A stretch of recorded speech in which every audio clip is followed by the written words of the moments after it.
Hello, hello. Hi, everyone. How are you this evening? Anyway, just jumping on to say hi. 10:21 p.m. Central Time on the 10th of May, 2025. Saturday night. Anyway, I'm here. We are here. We're live. We got the music going in the background. You can still hear me, though. I don't have very much to say right now, earthquake-wise. Just got done with a graduation. Went to a graduation tonight. It was awesome. It was awesome to see all these young men getting up there. Super smart, magnum cum laude kind of guys. Amazing. My nephew is the best kid ever, I swear. I hate it when people swear, I promise you. My nephew is like the best kid ever. He's a hockey star, straight A student. Got dealt a bunch of lemons in life. Whole family fell apart, still managed to do grades and get through high school. Kid did everything I wish I would have done, times 10. He's only 17. I'm like, man, I slipped him a check tonight. I'm like, here, congratulations, kid. Uncle Dutch and Aunt Duchess say congratulations. I'm like, don't tell your mom. All right, good kid. Let's jam.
Okay, we could do some kind of seismic update here. I mean, you are here for earthquake information. I understand. You're not here to jam with the music, although we are having a good night tonight here at my end. We could possibly just jump into the seismic really quick, bring you up to speed as to what's going on, and then we can get back into the music. How about that? So let's just quickly take a look. I feel like a doctor. I'm kind of asking you to open your mouth, stick out your tongue, take a look. Give a once over on the Mother Earth here, and we'll get back into the partying, all right? That's what we're here for. We're here to party. Spicoli dude. Right, Mr. Hand? So everybody's still asking me about this. And I guess earlier, people didn't catch my video on X. I've got a video on X, but I think you have to be an X member, right? Like you got to be signed up to see my page, maybe. So I don't know how many people have seen the video. Let's go ahead and go look up the earthquake information on this in particular. Let's get a copy of Google Earth open, and we'll jump back in and get the USGS page on this. Greenback, Tennessee. I don't know if we're going to find any dollars here, guys. I hate to break it to you right now. There's not going to be much money out of this, but let's go take a look and show you what's there. So it didn't take me long to find what's nearby this location. Again, just poking around ever so slightly, I was able to see right next to the earthquake epicenter, we have a set of high voltage power lines. And for longtime viewers, you already know what that means. Okay, we're looking at a very low frequency induced earthquake that we have to go back to the start of the week as to where this came from. But first, let me show you what's here. Then we'll go back to the start of the week. So right here are the power lines, and you'll see they branch off over to the left, and we go right over to a hydroelectric dam. So there's one hydroelectric dam there, and then right down here, we've got another set of lock-in dams, which connect back to here, which goes back to another hydroelectric dam here. So let me just zoom in, and again, we got the power lines coming up off the side of there, and so the earthquake is sandwiched between two hydroelectric dams along the set of power lines that connects between them, and then it goes up to the north. This big trunk of power lines connects into a giant substation here on the town to the north, but we're interested in the spot where the earthquake is developing next to the power lines.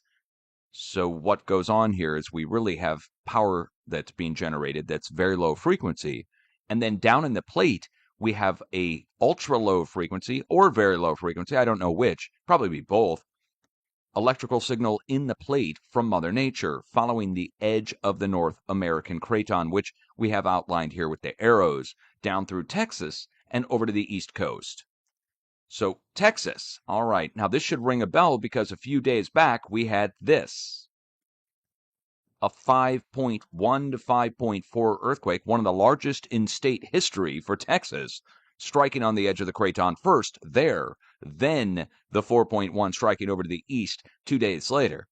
So there's a wave going across the edge of the Craton, and it dropped off this 5.1 first, then the 4 point something over to the east below the power lines over to the east. But what's at the spot in Texas? Well, wait till you see what's in Texas. Now, hold on. Why are we getting the earthquake information from the Australians suddenly? What is going on here? Hold on. Heard. We are for some reason now, the USGS has dropped it off the feeds. Is this right? Hold on. Are we doing show duplicates? We should be showing duplicates. Show duplicates. Yeah, USGS already bumped it off their 7-day feed, even though it was only 5 days ago. Ah! Oh, wait, now my whole thing just crashed. My whole earthquake program just crashed. Everything just died. Look, even my copy of the globe just disappeared. My OneDrive just shut off, and all my files just disappeared all at once. I'm not joking. Ha! Ha ha ha! Oh, bravo, guys. Bravo. You just can't make this shit up. Look, my copy of the globe has disappeared. Wow. That's saved on the cloud. They just cut the... Did my internet just get cut too? Am I still broadcasting out? I'm still broadcasting out. My download has been cut. Oh, go ahead and bring it back. Look, down the lower corner. Look at this. Location services is being used. Look, Google Earth Pro is using location services on me right now. Okay, let's shut off Google. Looks like somebody's interfering from Google somewhere. Somebody is, dialing in through Google Earth and then shutting me down somehow using Google Earth? What is this, some kind of cyber attack going on me? You got to be shitting me. Look, we're going to go look this shit up. Now we really are. We're going to go look this shit up over in Texas because shutting me up makes you guys look freaking guilty as sin. Makes the USGS and everybody look guilty as sin, doesn't it? Doesn't it make all the professionals, all the professors, all the everybody look guilty as sin when I get shut down while I'm live? Everybody in the government, all the cops, all the freaking law enforcement, they all look just guilty. They have the guilty look on their face even. Here, well, let's go find a copy of my globe here. Look, it's saved in our personal documents. Look at this. I got to go locate my own file here. Look, here it is. Here it is right here. It's saved in the cloud. Will it populate? With the arrows and stuff, with the globe. Look, it's black. This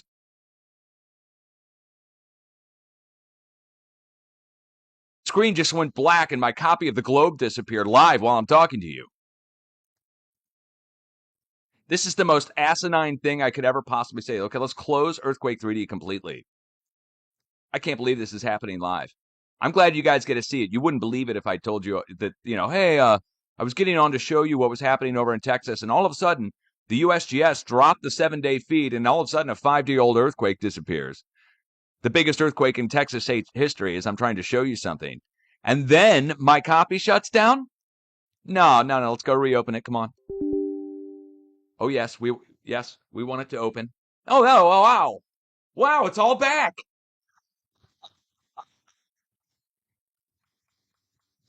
Bravo, asswipes.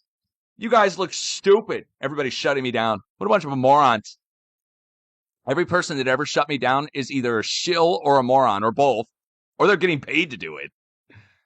In which case, they're doing their duty just fine. All right, let's go get the information from who? The Australians? Seriously?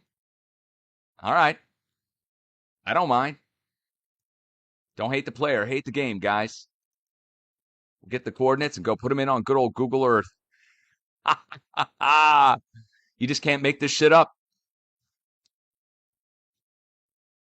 Wait. Can't understand the location. Are you serious? Negative 104.28 north? Do I have to put north and west on here? Kidding me? No go, huh? Longitude, latitude. Let's try it again. Let's just make sure that we're not doing this wrong. I've been doing this for 15 years. All right, get that. And then we'll get this. I mean, this is bizarro world now, guys. All I'm trying to do is show you the earthquake in Texas, and all of a sudden it becomes the most difficult thing in the world to do? Get the fuck out of here. All right, that's it. We're going to the USGS. That's it. We're going to the USGS page. We're going in. Going deep. Latest earthquakes. All right. We want to turn on the past 7-day 2.5 plus USGS. Where's the 5.0 earthquake?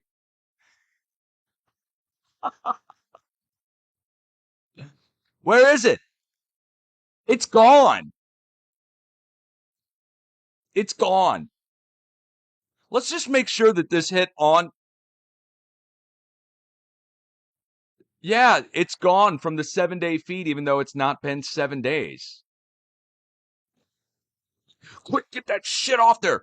Get it off there. You hear somebody at the USGS, some at the oil company, is like, you better get that thing off there right now. It's been 7 days, international time.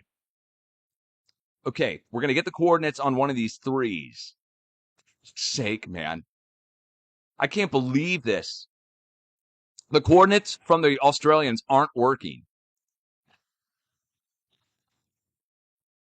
There we go.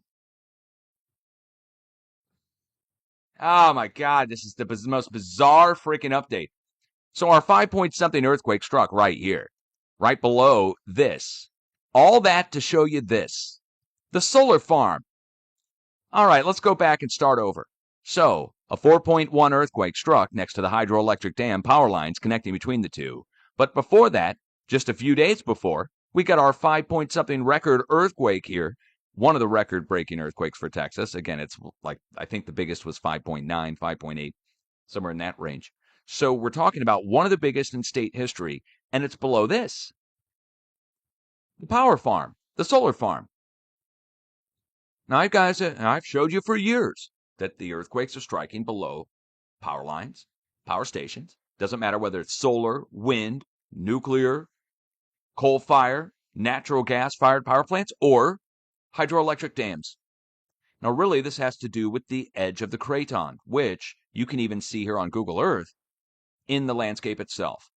Coming down from the north, from Colorado up here, this is Denver right here, for instance. Hold on. This is Denver right here. Then we go down through New Mexico, and we come into West Texas. That's where our earthquake is, next to the power plant, the power farm. And then this bend here this is not a river. This is actually a bulge in the plate. Let me make sure you can see this. So this is a bulge in the plate. We rise 1,000 feet. We go from an elevation of like 300 to 400 feet above sea level here to 1,400 feet here, up to 2,000 feet here, all the way up through Dallas and Fort Worth, which is right there. There's Dallas, Fort Worth. Then we make a bend to the east, and this is the edge of the North American Craton. So first, a 5-point-something quake strikes here below the power plant. Then, a couple days later, all the way over here at Tennessee, below the next power plant. But it's not the power plants that are quote-unquote causing the earthquakes overall. There's a wave that's going through the plate, and it's traveling around the edges of the plate, traveling around the edges of the North American Craton. Let me see if I've got a Craton graphic here to turn on for us. Might help us see things a little bit better here. I don't even know if I've got one.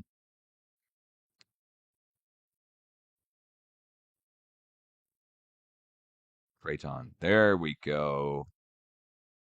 And let's bring this sucker up so you can see it. There we go. This is the Craton diagram, which I show for years at this point, and going down through Texas and over to the east. And it's a perfect match. I mean, again, this happens weekly. We see earthquakes go across the edge of the Craton, down through Texas, and up the East Coast. But why is it seeking out the power plants? Well, they are generating very low frequency above the ground. And in the ground, there's this wave that's electrical in nature. The two combine, you get an earthquake precipitated at the location next to the power plant, where it may normally have hit somewhere else, such as down in Texas. If this power plant wasn't there, and the drill points next to it weren't there, all of these are drill points, by the way, for oil and gas. But if those weren't there, the wave would have come down to the bend in Texas down here and hit down here at the volcanic fields. And Mother Nature would have pounded away here at the fractures in the plate, and you'd get small rumbles or even eruptions at these volcanic fields. So what we've done, humans, is we've robbed this seismic energy from going down to here and instead precipitated it here by accident. Like they're not doing it on purpose. So they're just got a power generation station there next to a bunch of drill points in the ground that act like basically VLF antennas in the ground that go down a few thousand feet, 1,000-foot long antennas made of metal, piping, casements. That goes down into the ground. Think of those like VLF antennas or like long strings on a guitar. And then all of these are drill points. So long strings on a guitar next to where a wave would come in from the northwest and travel all the way down through Texas and back over to the East Coast.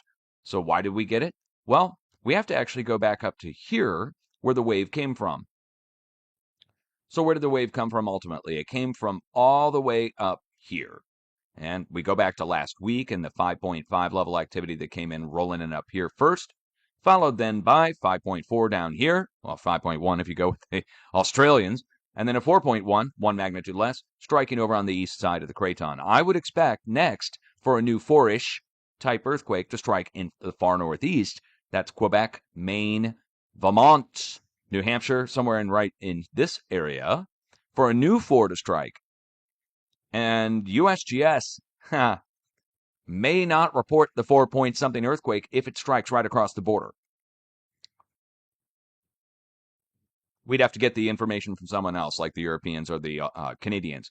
So we've seen this happen over and over again. We've seen this happen hundreds of times. Well, certainly dozens of times.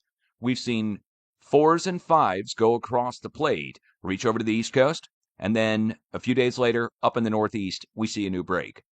We also tend to see breaks between the current earthquakes that exist. So between this 5 and this 4, we should see a new break right in here in Oklahoma going into Arkansas. that's somewhere between the 5 and the 4. So another 4, basically. A 4 should pop off here, or somewhere very close to in here, and one all the way up here. 2 new 4s should pop off in the next few days. West Coast should break 2 between our 2 sets of earthquakes, between this 3.8 and this 4.1. And that puts us where? Creeping section, Bay Area, Monterey Bay. So we watch there. And the magnitude we look for is a combination of these two. 4.1 plus a 3.8 equals 4.138. And so I'd watch for a new 4.1, similar sized earthquake, to strike here by the Bay Area. All right. What else is going on? Oh, overseas. God, we could just go on for hours. We could go on for hours. We have a bunch of new deep earthquakes taking place. Fiji, Indonesia, going up into the Izu Ridge, moderately deep, but then back up here, boom, started to see deeps just north of Japan, Sea of Tusk, multiple deeps. Also going all the way over to the Middle East, right over here. This is in the Kashmir area. But these are deep. These are down below the area, 224 kilometers down. So something's going on the plate boundary again around the outside edge of the Indo-Australian plate. And as if you needed any more proof, look at the south side of the Indo-Australian. And if you don't know about the Indo-Australian plate, hold on. Hold. Let's go get the USGS map open for the Indo-Australian. Here it is. India, Australia, and around the outside edge is the plate boundary. But look at the south side on the USGS map, and then look at the actual earthquakes for the last 48 hours. 36. Here's 48.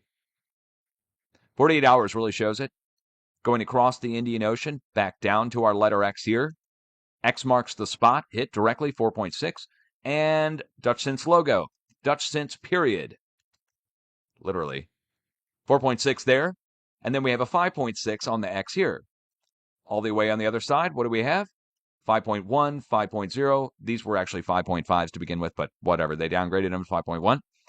So 5's on one side, 5's on the other. 4.6 is smack in between. The only thing missing is a new earthquake here, right in the middle, to fill it all in.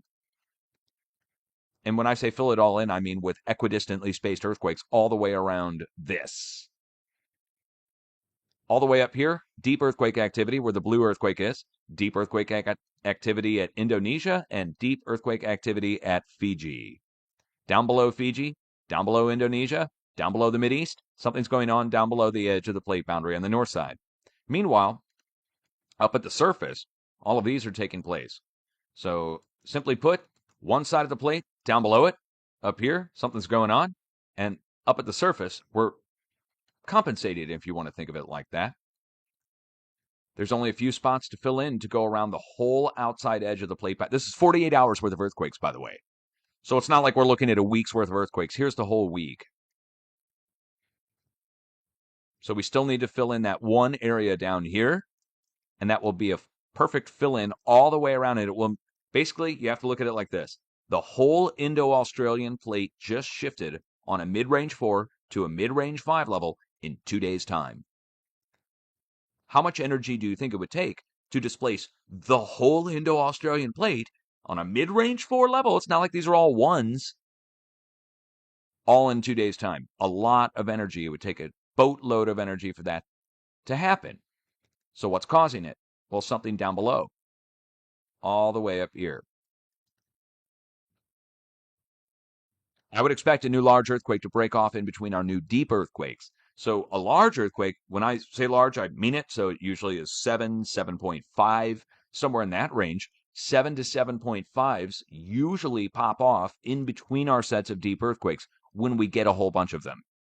So if we get a whole bunch of new deep earthquakes like we're seeing here now, spread out from the Mideast all the way to Fiji, up to Japan, back through Indonesia, something's going to break in between these. Big. And then you just look to the middle of it. Think of these like multiple people lifting on the underside of an object. And the object they're lifting on the underside of is basically this, the Indo-Australian plate. So people are lifting here, where the blue dot is. People are lifting here. And people are lifting here. And then all the way up towards Japan, they're also lifting on the other side, if you want to think of it like that. But that means there's going to be a break in here, in the middle of it all, where they're all putting their force underneath. If those were people lifting on the underside of a broken countertop or something, a stone countertop, and there were cracks in it like this, and we were all lifting right here in the middle, and there were a couple people on the other side maybe lifting a little more, we would look in the middle of it for it to break, wouldn't we? It's basic stuff I'm talking here, but that's what's going to happen. So we should see a big earthquake break in the middle there. Where? Here. So that means, who is this? Indonesia. Papua New Guinea, Indonesia. This technically goes into South Philippines. It's at the S-shaped bend in the plate. Let's show that to you. It's shaped like a letter S. These are the bends and folds in the plate here. On the USGS map, it doesn't really show like a letter S. It just shows a bunch of lines coming together. But think of it like a river flowing in the middle of this is where we'll see the break. Okay, what else do we have to talk about? Europe. Okay, I saw that Silky on the Pulse with Silky was talking, and I listen to her when she talks about these things because she's been right almost every single time, guys. She's not doing forecasting. She's just kind of reading the signs of what's going on and saying things that professionals just don't want to say. Because, of course, when you start talking about eruptions and you start talking about the populated area that could erupt, Campi Flegrei has come back. Now, I don't know how hard. Again, I'm watching Silky for this. I do not have the Italian feed turned on here. But look where our rings overlap for our two sets of earthquakes that we have going up here next to Slovakia and then down here next to Libya. Hold on. Heard. Did I get my countries right? I'm still learning my Middle Eastern and African countries. Yeah, no, okay, there we go. Tripoli, Libya, there we go, okay. Now the plate boundary, let's show you the USGS map here. See Libya? See to the north of Libya or on the tip of it, it goes up into Sicily and then makes a J-shaped bend going up into Italy. And up here, we have our earthquake next to, what was that, Croatia? Did I say Slovakia? Shame. Great shame upon me. Slovenia, not Slovakia. There's going to be a grip of people in Slovenia who are like face palming, right? They're like, no, there's like some feud between the countries. Okay. Anyway. So Slovenia, let's go back and look at our earthquakes here. There we are. 3.6 up next to Slovenia and 4.1 down here next to Libya. The two sets of rings overlap basically right on Campi Flegrei. And that's the super volcano that people are, not just people, professionals are talking about watching at Campi Flegrei for the potential of a super volcanic blast coming from here. So here we are. Here's our super volcano caldera. And next to it, we have Vesuvius. Let's turn on our volcanoes so you can see this. And you may have heard of Vesuvius in ancient history. It's one of the more famous volcanoes. But right next to it, you've probably never heard of this until recently, which is Campi Flegrei, one of the major supervolcanoes in the region. But there's others that are even bigger that are further up the coast. Colli Albani, it's crater, inside of crater, inside of crater, inside of crater. And then there's others that are blast points that are further, ancient blast points, further up to the north. You see how big they are. So Italy is no stranger to large blasts. However, in the modern era, we don't have any. Now, the reason people are worried is because of the heaving of the ground. It's been rising and cracking the ground, cracking roads, cracking like a lot of rise. Centimeters, inches, many, many inches of rise has happened. Maybe even feet at this point, or if you're meters, maybe even in some spots. So a lot of upheaval happening at this. You think of upheaval, it's exactly what you would imagine. It's a bulge that happens deep down below, and up at the surface it starts to crack. And then we get to a point where either it starts to go back down or subside, and then you get a blast that can happen when it goes back down, if it goes back down suddenly, or it can blast when it keeps continuing to bulge and it gets to a fracture point that way. There's two ways it can blast. One is to fall into a collapsed crater and explode. Another is to rise into a dome and explode. And you can clearly see that both have happened here in the past. We get small eruptions that have happened in the past that created spatter cones on the side. That's what happened here. A lava flow and a spatter cone happened at that point. I don't know when that happened, but it happened a long time ago. So the worry here is that it's going to blow from the professionals, not just YouTubers or anything. Again, Silky is just talking about what the professionals have said. When we start seeing lots of earthquakes here, we have to pay attention to it. I would think, though, that it's going to slowly subside like we see at Yellowstone, where it heaves up, get a lot of cracking that happens at the surface, and then it slowly subsides back down over the course of a year, maybe 2 years. Small earthquakes will accompany that. This is what I think is going to happen. So I think it's heaving right now. It's cracking at the surface. Professionals are over worried about it, and it won't blow. And instead, it will slowly subside back down. The seismic will start to back off. And instead, we'll see earthquakes start to break out up the plate boundary. Let's go back and look at the USGS map now. So down here is Campi Flegrei, and they're worried about it heaving. Well, I think it will start to go down in the number of earthquakes, and then we'll start to see an increase in the number of earthquakes up to the north. Because what's really happening here is the seismic flow that's coming all the way from over here is going across, and it's being intersected, or it's intersecting the magma chamber at Campi Flegrei. And this all goes back to what happened over here many, months ago, a year ago? Down here, right at the boot tip of Italy, a fracture occurred with a bunch of noteworthy earthquakes. I want to say they were all in the 5.0 range. And that drew my eye to the location where I found the giant star fort that's down there.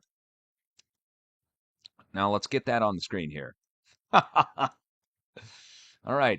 So apparently a long time ago, somebody built this thing, and it's made out of mountains that go up 3,000 feet. Here's sea level.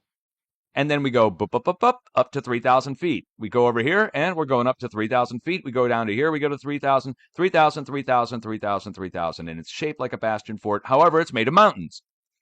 Now, who had the ability to make mountain-shaped bastion forts forever ago? This gets into ancient hidden history. But my eye was drawn to this when the earthquake struck right below the middle of this thing. And then the others broke out in a line going along down this way. Around the same time that the earthquakes broke out in the middle of this giant ancient bastion fort that everybody somehow forgot about, that's when, right up here, Campi Flegrei started to do its thing. So I think this thing is redirecting the seismic flow that normally would go along the eastern edge of the plate boundary, as it did for many years, and go up here. I think the full seismic wave is being targeted into here.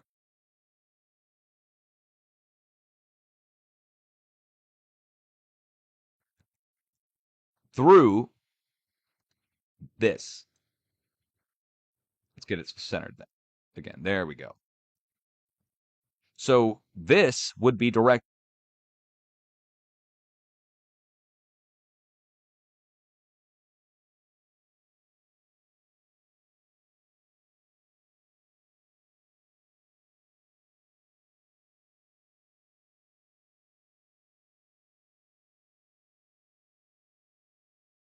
Well, around the world, a bunch of stars through them in a very long time. How to operate them.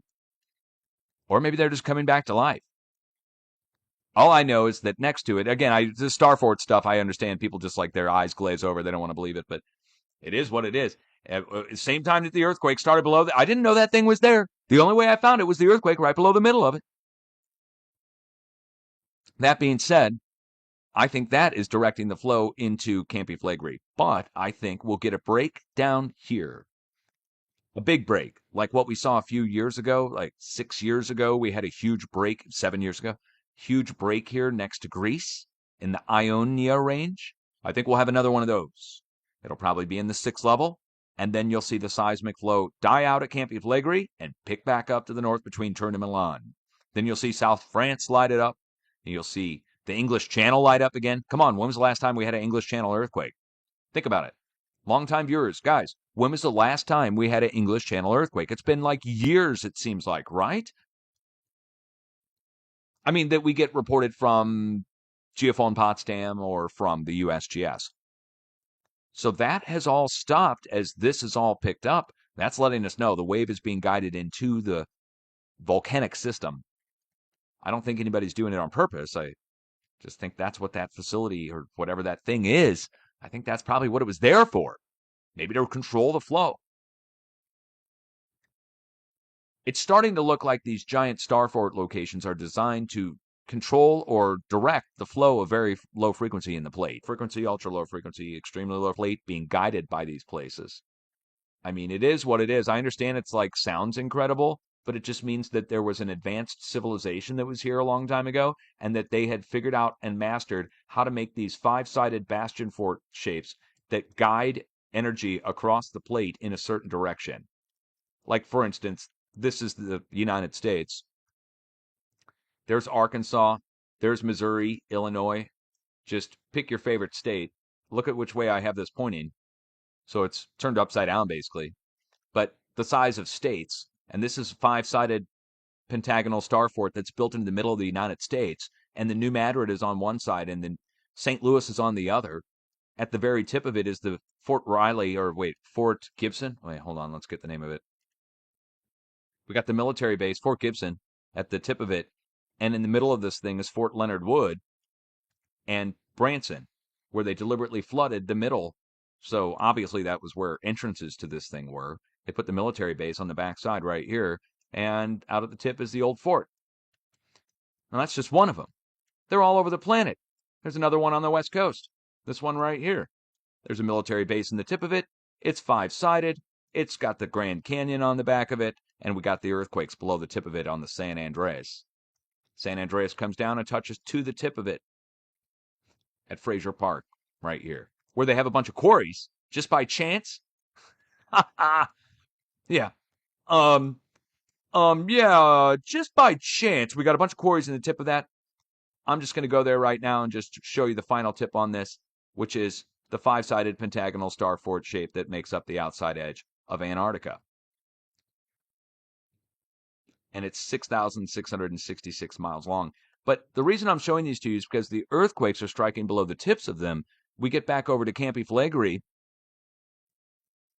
Oh, wait, wrong map here. We get back over to Italy and Campi Flegrei, and you find out you got one of these built here that's guiding and directing the flow back to the volcano. So I know it sounds crazy, but it turns out, well, it would appear that history was somewhat obfuscated. We weren't told the full history of the planet, maybe? That could never happen. Never happen. We know everything there is to know about the planet. Yes, yeah. Okay. Not.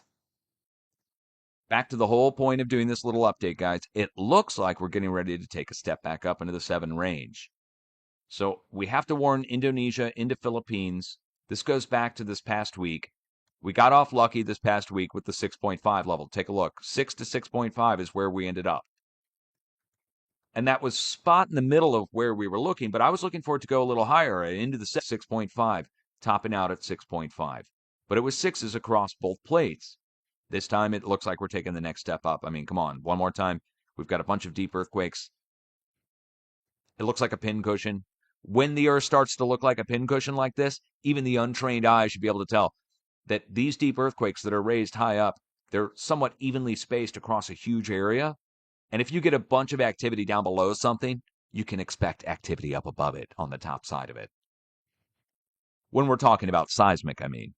So these are like a warning sign, letting us know that something's getting ready to happen across a certain area. But the area we have to watch is, geez, it's from Fiji all the way over into Afghanistan, back up to Japan, back through Indonesia. So when it gets that big of an area, I just look to the middle of it.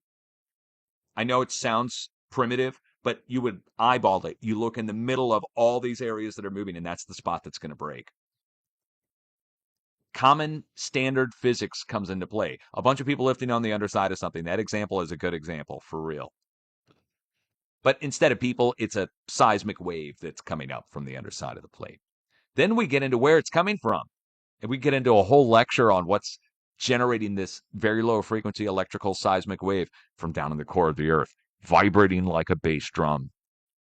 The core of the Earth is vibrating like a bass drum because it turns out it's either encapsulated in or is entirely made up of electroplasma, like a lightning bolt times a billion. It's not solid. Did you guys know that lightning bolts and electrical arcs and plasma reflect shock waves. Did you know this? Boeing patented this using an electrical arc generator. Look at this. Boeing shock wave patent. Let's try that. Yeah, here we go. Boeing has been awarded a patent to develop a force field-like system that could protect military vehicles from shock waves. Here, hold on. Let's see if we get a picture of it. Yeah, here it is. Here's the actual picture from their patent. And this is electrical. So think of this like a lightning bolt. And they have a transmitter and a receiver.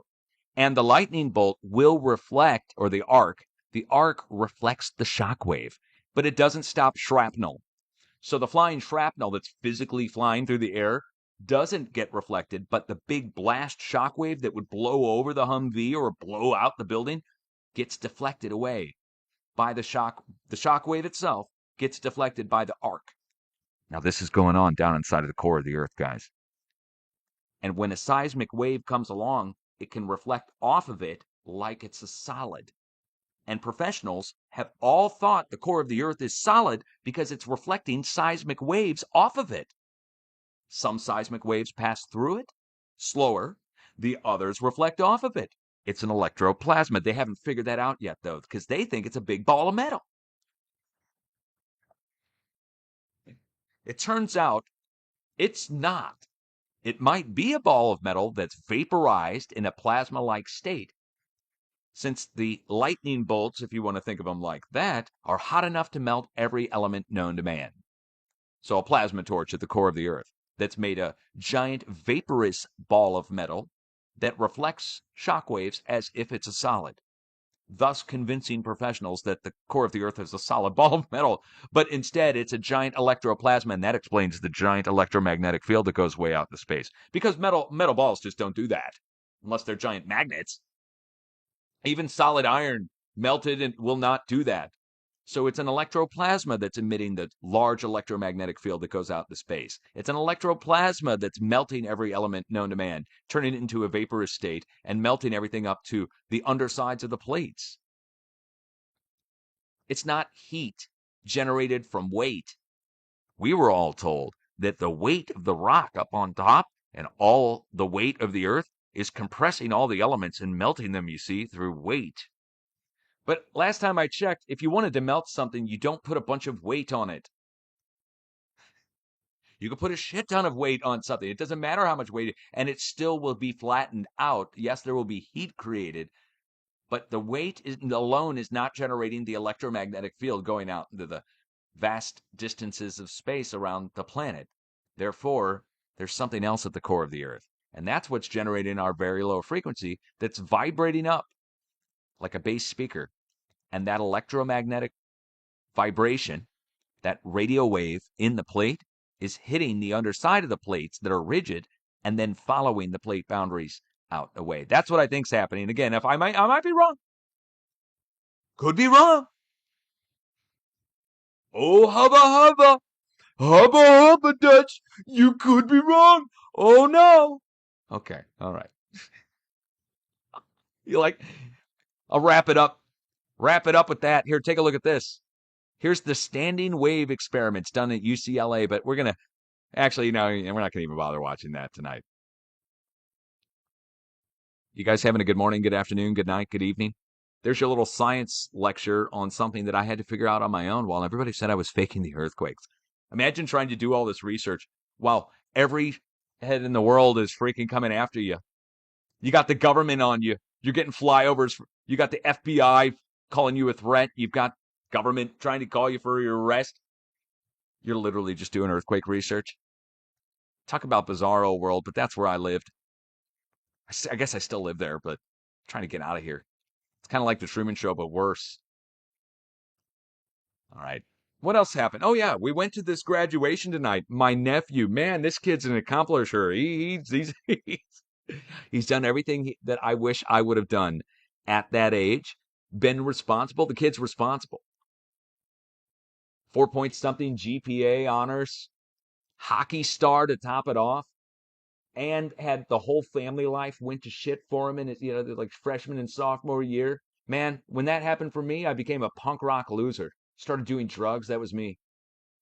I'm seeing this successful kid get up and their whole class, everybody's like magnum cum laude, summa cum laude. I'm like, damn, how many magnum cum laudes are there? Everybody's got a white sash on and robes and tassels and stuff. I'm like, dang, dude, I really am a loser. I'm like my nephew, man, making me feel good. How are we even related? Oh, it's my marriage. Oh, okay. That explains a lot. My wife's side of the family is freaking awesome. Okay. Yeah. Right, right. So we congratulated him. I slipped him a check on the side. I'm like, hey, kid, good job. Good job, kid. Uncle Mike says, good job. Uncle Dutch, here you go. He's like, thanks. Yeah, no, they're not partying. You know what? They're so responsible. Listen to this. They're so responsible. It's an all boys prep school, right? And he graduated with honors from the all boys prep school. And they're doing a lock in tonight at the school after the um the ceremony. And all the guys are going. They're doing a big lock in instead of going out and partying and like schmoozing it up with the chicks and freaking drunk driving. And there's always somebody that gets hurt or worse in those situations. Instead, they're all having a lock in. I'm like, dude, these kids really are good. My wife and I just looked at each other. I go, wow, could you imagine? You remember what we did when we were in?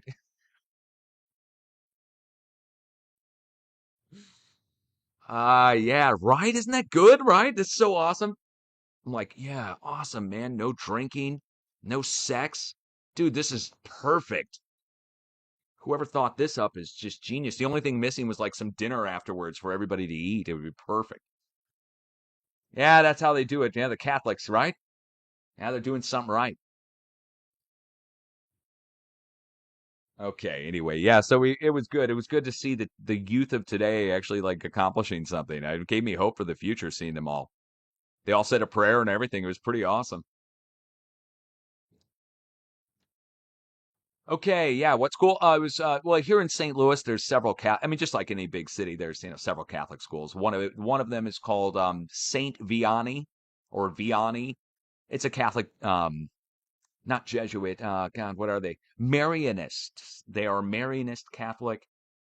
Good peeps. They teach modesty. They teach modesty, which is pretty cool.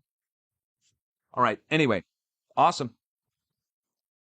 If you're a teenager, if you got teenagers, tell them Dutch said you got to do good in school just because I didn't. You don't want to turn out like me. Oh, yeah, yeah. You want the social media, do you? You don't want the government flyovers and all the bullshit. Get in on the inside. I'm telling you right now, do good in school, kids. Get in on the inside. Work for the agency so you can figure out what the hell is going on. And then they'll tell you how you have to keep it on the down low. That's what you get paid the big bucks for. I won't blame you. I won't tell you you're selling out if you go to school and work for that. I tell all the people at the USGS, I love you guys. They don't believe me, but I mean it. I respect you highly. I respect you, all of you, even the professor, Professor John Vidali, even the solar guy, big solar, big respect to him for real. I'm not joking. Like they completed a whole level that I could never have done. So I consider them all somewhat superior to me in academics and intellect, just because they were able to accomplish something and stick through something that when it came time for me, I broke. But then again, I was 16 years old on drugs and on my own. But I mean, yeah, I was on 16. I got an excuse for everything. Yeah, I was on all kinds of LSD and all kinds of drugs. Living on my own at 16, that wasn't wise. Okay. Like I said, watching a bunch of people accomplish something is actually cool to see, especially when you know them. So be sure to encourage the people in your life to do well. If you see somebody that's struggling, try to help them. In school, I mean, or anything else, but try to be that role model if you can, or encourage them to do better than you. That's what I told them. I said, you better do better than me. All right. What time is it? It is 11. Wow. It is 11:10. No, wait. Let's wait for it. It's going to roll over here in just a few seconds. It's 11:11. 11:11 p.m. Central Time on the 10th of May, 2025. I think we'll play some music. I think we're going to have a little partying going on. I think I'm going to go refill my coffee so I can stay up for the rest of the night. Let's jam, baby. Let's jam. I don't know what we're going to listen to, though, so give me a second. I'll have to cue something up here. Thank you for listening to my rant. Thank you for listening to my update. If you like my content, please subscribe. Please subscribe and support my channel. I disappeared for months. Months. It didn't help shit. I thought if I backed off and just left, that they would leave me alone. The government and stuff. I thought if I left, everything would be chill and I could just go do my own thing. I was going to go work on the farm this year. Well, turns out they didn't back off. Even with me gone, they still went right up my posterior. Gave me a hard time, came after us, sent the cops to the house, all kinds of stuff in the past couple months.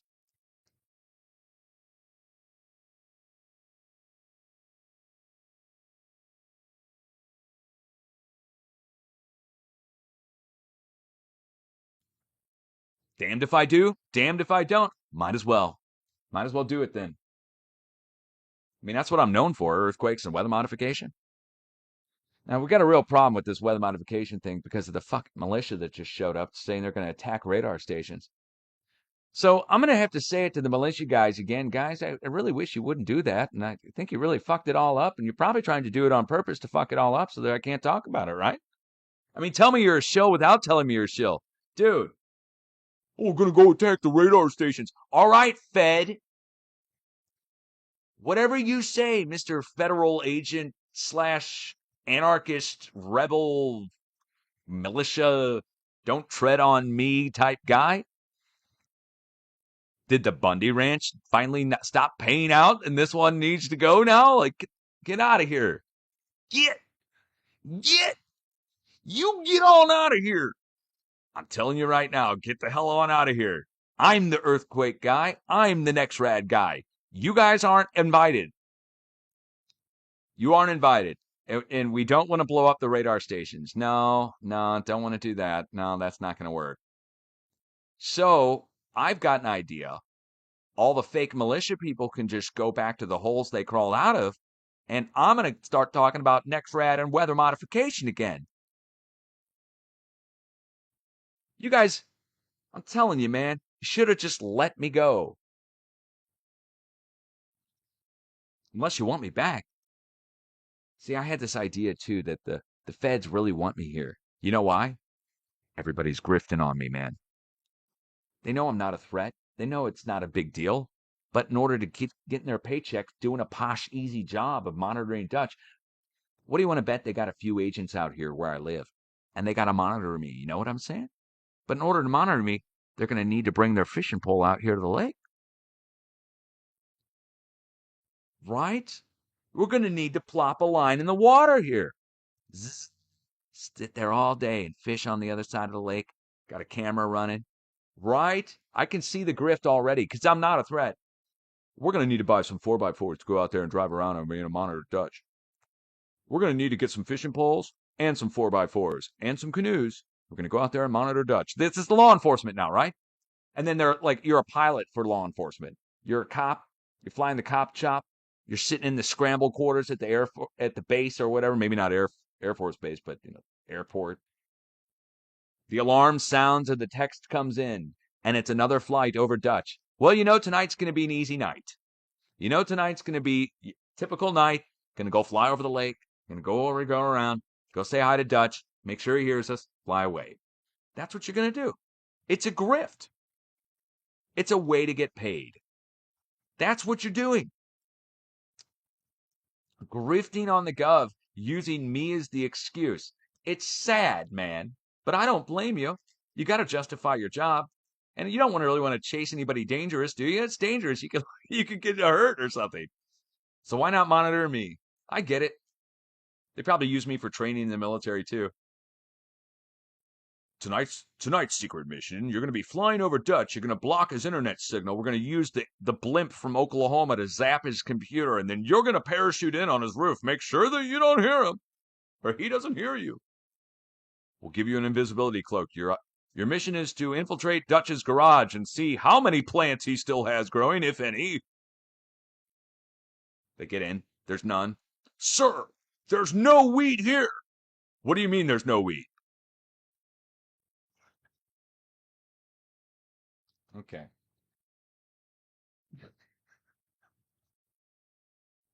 Too much information? Boy, I'm having a good night tonight. Much love, everybody. I hope you're laughing along with me. I said I was going to play music, didn't I? Jeez. Get sidetracked talking about this shit. It's great. Absolutely fabulous.